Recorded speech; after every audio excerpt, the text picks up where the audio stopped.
ఎప్పుడో 5000 సంవత్సరాల క్రితం జరిగింది మహాభారతం. కానీ అందులో విషయాలు ఇప్పుడు కూడా రిలేట్ అవుతున్నాయి. మీకొక ఎగ్జాంపుల్ చెప్తాను. మనందరం పన్ను కట్టడానికి చాలా బాధపడుతూ ఉంటాం కదా! కానీ అసలు పన్ను ఎందుకు కట్టాలి? రాజ్యం పన్నుని ఎలా స్వీకరించాలి? అనే విషయాలు భీష్ముడు ధర్మరాజుకి చెప్పాడు.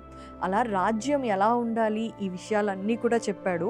అందులో ముఖ్యంగా రాజ్యం సుభిక్షంగా ఉండాలి అంటే ఆ రాజ్యంలో దొంగలు, బిచ్చగాళ్ళు అస్సలు ఉండకూడదు అని చెప్పాడు.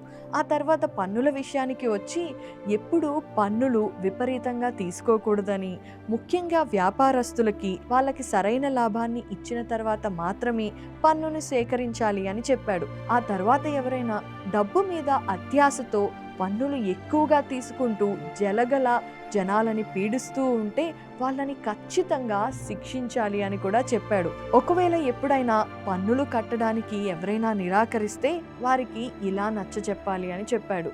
దొంగల బెడద ఎక్కువైందని, రక్షణ వ్యవస్థ ఇంకా పటిష్టం చేయటానికి డబ్బు అవసరం కాబట్టి పన్నులు చెల్లిస్తే అలా రక్షణ వ్యవస్థని పటిష్టం చేయొచ్చు అని నచ్చచెప్పి పన్నులు తీసుకోవాలి అని చెప్పాడు. నిజానికి మనం ఎప్పుడు బాధపడుతూ ఉంటాం పన్నులు ఎక్కువ కడుతున్నాము అని. కానీ మొన్న మధ్య ఇండియా పాకిస్తాన్ మధ్య ఫ్రిక్షన్ వచ్చినప్పుడు మన ఇండియా చాలా స్ట్రాంగ్గా నిలబడినప్పుడు మాత్రం పన్ను కట్టినందుకు చాలా హ్యాపీగా ఫీల్ అయ్యాం కదా.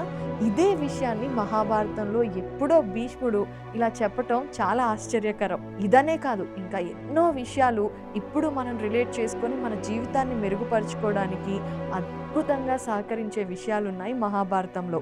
అవన్నీ తెలుసుకోవాలి అంటే ఇప్పుడే లిపి ఎపిక్స్ మహాభారతం యాప్ని డౌన్లోడ్ చేసుకోండి. నా జీవితంలో మీ అభిమానంతో పాటు ఎన్నో పురస్కారాలు పొందాను. ఆ పురస్కారాల్లో నాకు చాలా చాలా సంతృప్తించిన పురస్కారం ఇది కూడా. మీరు కూడా లిపి ఎపిక్స్ యాప్ని డౌన్లోడ్ చేసుకోండి. మహాభారతంలో ప్రతి పర్వాన్ని పూర్తి చేసి సర్టిఫికెట్ పొందండి. లిపి ఎపిక్స్ మహాభారత. మన భారతీయత, మన మహాభారతం.